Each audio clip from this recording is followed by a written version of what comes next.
ba? Sinundan nyo? Pumunta po ako sa bahay nila. Hindi nyo naiuwi si Carla? Hindi na isama? Pinipilit ko pong kunin po, attorney. Pinipilit ko po, nung kinukuha ko, ayaw sumama sa akin. Eh, yung ginawa ko, kinuha ko na muna yung anak ko, attorney. Then, nakuha ko na po sa akin. Ngayon, sabi ko sa kanya, o dito ka lang, Carla. Kinabukasan na po yon. Mga anak, dito lang kayo ha. Huwag kayong lalabas ng bahay. Magdi-deliver lang ako. Babantayan kayo ng ate mo, ha? Carla? Carla? Magdi-deliver ako ng order. Bantayan mo yung mga kapatid mo, anak, ha? Sige po. Oh.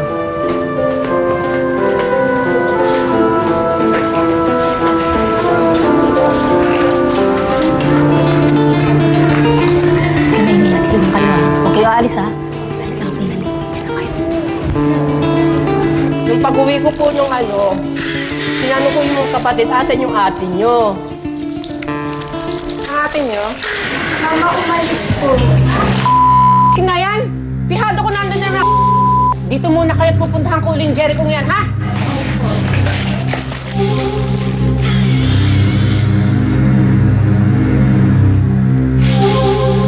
Carla! Di ba sinabi ko sa'yo, bantayan na may mga kapatid mo? Yung pala, tatakas ka lang at pupuntahan mo yung Dodoy na ito. Ayoko na umuwi sa bahay, ma. Dito na lang ako. Anong ayaw mo umuwi? Uwi! Lagi mo naman ako sinisigawan, tapos pinapahiya sa mga tao, eh. Ikaw tumigil-tigil ka, ha? Halika, uwi na tayo! Umuwi na tayo! Eh, binibrainwash nga po nitong Dudoy na ito eh. Bine-brainwash? Bine-brainwash yung anak nyo. Ang kapal ang mukha mo!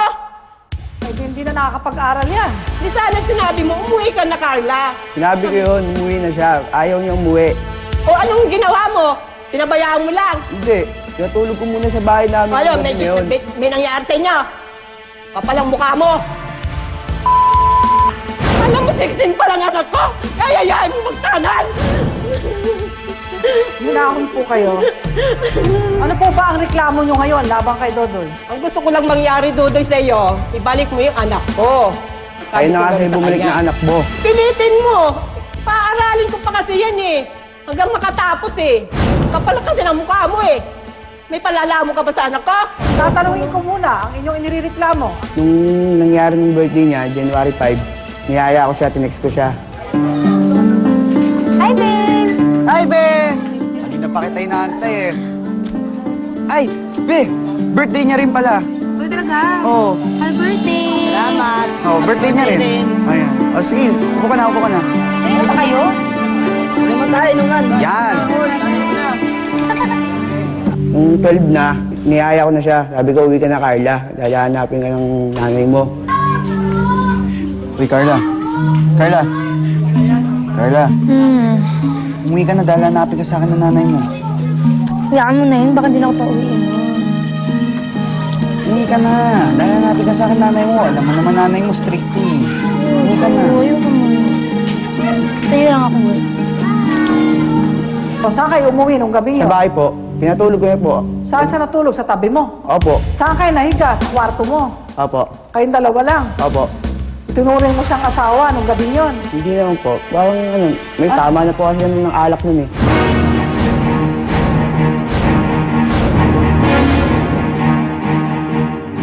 Gaano ba kalayo ang bahay nyo sa bahay nila Aling Erlinda? Mga 3 kalsada po ang pagitan. Eh, 3 kasada lang pala ang pagitan eh. Eh, pwede lakarin yon. Ayaw nga niya po nga umuwi. Eh, bakit siya nasunod? Hindi ikaw. Ibig sabihin, hindi mo talagang gusto na siya ay matulog sa inyo. Ang may gusto lang ay si Carla. Opo. Ah, hindi mo gusto. Hindi ko nga po gusto dahil nga magalit ko yung Ba't nanay niya. tinabihan mo? Po? Ba't mo tinabihan? Nakainom na po kasi kami nun eh. Gusto ko na rin magpahinga. Eh ano kung di umuwi? Kung di mo naman tinabihan, di okay lang sana. Nandun lang. Sa inyo. Nais kong tawagin si Carla.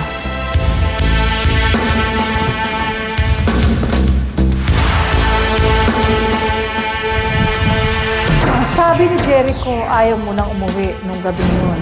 At ikaw ang makilip na doon na matulog sa bahay nila Jericho. Opo. Kasi po masyado na akong inaano ng magulang ko eh. Masyado? Masyado na po siyang umaabuso sa pag-aano sa akin. Anak kita, pangangaralan kita eh. Babae ka eh. Anong abuso? Ayaw mo mang pangaralan ka? Ha? Gusto mo na lang talaga mag-asawa? Hindi. Sana naman bigyan mo ako ng kalapatan lumaya minsan. Anong lumaya? Tatanungin ko muna anak niyo, ano po? Umibig ka ba kay Jericho? Opo. Mahal na mahal mo si Jericho. Opo. Totoo bang ikaw ang may gusto na doon na matulog ka na Jericho? Opo. Ikaw ang may desisyon na mag-asawa ka na? Hindi po. Eh, anong plano mo sa buhay mo? Wala po. Wala. Ganyan na lang, titira ka na lang kala Jericho. Paano kung magkaanak ka, mabuntis ka?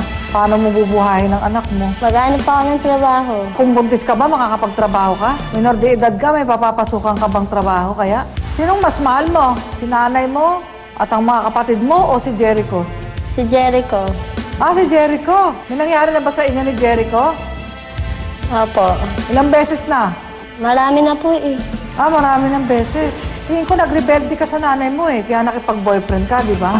Opo. Sige, Carla, magkwento ka kung bakit ka sumama sa lalaking ito.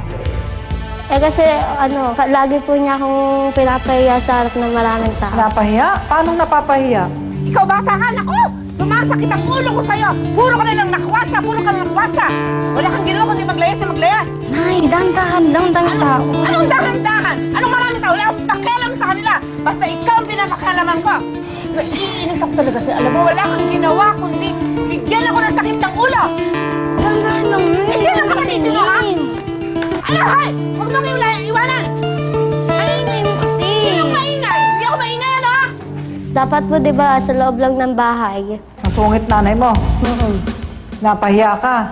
Pinapangaralan ka. Sino gusto mo mangaral sa'yo? Kapitbahay? Hindi po. Sino gusto mo mangaral sa'yo? Siya rin po, kaso lang, yun doon naman po sa loob ng bahay. Sino naghanda ng birthday mo nung gabi sa bahay mo? Siya po. Sinong siya? Si nanay. Si nanay mo? Masama pa bang ina si nanay mo? Pinaganda ka ng birthday? Para sa'yo, masama pa rin nanay siya. Hindi po. Hindi pa rin siya nahihiyang ina, sabi mo. Sino ba nagluwal sa'yo sa liwanag? Siya po. Alam mo ba kung gaano kahirap ang magbuntis sa loob ng 9 na buwan? Manganak na mabingit sa kamatayan ang isang ina? Alam mo yon? Alam po. Na ang isang ina, pupuhunanin lahat, gagawin ang lahat para sa kabubuti ng isang anak. Alam mo yon? Alam po. At ang isang ina na may tungkuling mangaral sa anak para wag mapahamak, alam mo rin yon. Kapag ikaw ba'y naging isang ina at ang anak mo ay nalulong sa barkada at batang-bata pa ay nagnobyo na at naging malayaw na at ayaw na mag-aral, hindi mo pa pangangaralan ng anak mo? Pangangaralan po. Hahayaan mo lang siya para hindi magalit ang anak mo sa'yo? Para hindi magtampo? Para hindi magrebelde ang anak mo? Hahayaan mo lang siya at pikit mata? Panonoorin mo lang na parang nalulunod sa kumunoy ang anak mo? Hindi na naawa sa akin, Carla. Ano ba siya mo? Asunto, areglo?